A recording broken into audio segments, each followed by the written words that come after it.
Hi and welcome to my art and fiction channel. I'm Adele and today I'm going to be sharing a short story with you called Sally. Now Sally was first published in 2012 in an anthology called Seaside Stories, and I'll leave a link down below where you can get a free copy of it if you wish. If you like what you hear, click like, and to make sure you don't miss any of my forthcoming videos, click on the subscribe button and the little bell shaped button, and that'll let you know each time a new story is available. So Sally, here we go for the story. Her toes were featureless spectres beneath tenebrous water, lapping at wind-scored wood, sucking at glutinous mud which held upright posts as loosely as a withered maw of splintered teeth. The circling waves slapped the shrunken planks of the boathouse. Subtle groans of wood rubbing against crumbling wood, the muted creaks of slow decay, a dank pungency rising from rotting fibres sprouting moist fungus, and the sharp sour scent of disturbed slime coiled into her receptive senses, as familiar as an incubus and as enticing. She smiled as bitter cold burnt her flesh.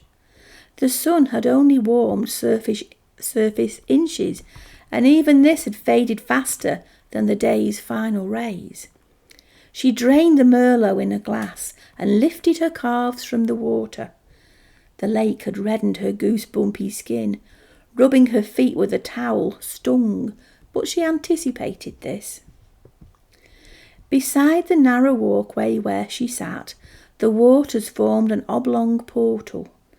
The rippling obsidian liquid reflected nothing. All stars were veiled by sooty clouds. Later, if a wind rose over the hills, then a few silver slithers might find a route to the water. What little remained of the roof could not repel their beams. She gazed down at sunken rowing boats, ruined beyond repair. Things had not always been like this. She remembered oars cutting through soft summer waters when rowing home from lazy picnics had brought perfect endings to lyrical days. She could even invoke the heat of that July when Desmond had come to stay, and everyone assumed they would get along famously, but they hadn't. She thought of Des as he was now, as smug in middle age as he had been at 17. He'd been one of those tedious boys who displayed Chaucer and Hardy under his arm, whilst hiding copies of Brodie's notes deep inside a pocket. He behaved similarly now, parroting tabloid critics rather than trouble himself to read the books he feigned knowledge of. Her mother had considered Desmond the scion of their family. What a pity you and he are cousins, she wistfully observed more than once. While folding the damp towel, memories resurfaced of Des dogging her footsteps. He fancied himself the older, wiser teen, and she the clueless girl who needed bossing around, only she wasn't having any of it. She knew this land far better than he. She'd hear his voice fading as she slid deeper into the woods. "Where are you? Sally, you're being silly." Silly Sally, hardly original. She took the towel under one arm and rose to her feet, then stroked a palm against an upright post as if it was a whiskered cat which might twist away from unwelcome fingers. Aged planks bowed beneath her sandals, threatening betrayal. She eased her weight cautiously, testing each step where once she had danced, slimmer arms swaying, smoother hips rotating to music from a shoebox-sized cassette player. Songs taped off the radio, spliced with static and cut off slices of DJ's cheer. Desmond would not dance, but Philip would. Philip was a great dancer, tall and lean with floppy hair floating behind bird-thin shoulders. He played guitar and wanted to be Jimmy Page. wore threadbare jeans and rib-tight t-shirts, and was well aware of Sally's eyes and Tammy's eyes and the eyes of all the girls. Desmond tried too hard to be Phil's friend. "Des is an ass," said Tammy, eager to use her new word. She had lain in Phil's boat, arching her back like a willing captive fish, arms folded over her face to ward off furious sunshine.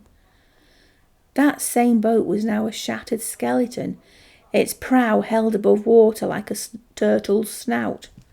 And Tammy had died at 32, weeping to leave small daughters with their grandmother. The boathouse slumped like a drunkard's broken jaw, like Des's jaw. In the pub, after her funeral, Des had snorted that Tammy had it coming, that cervical cancer was her just reward. Then Phil's fist slammed into Des's corpulent sneer.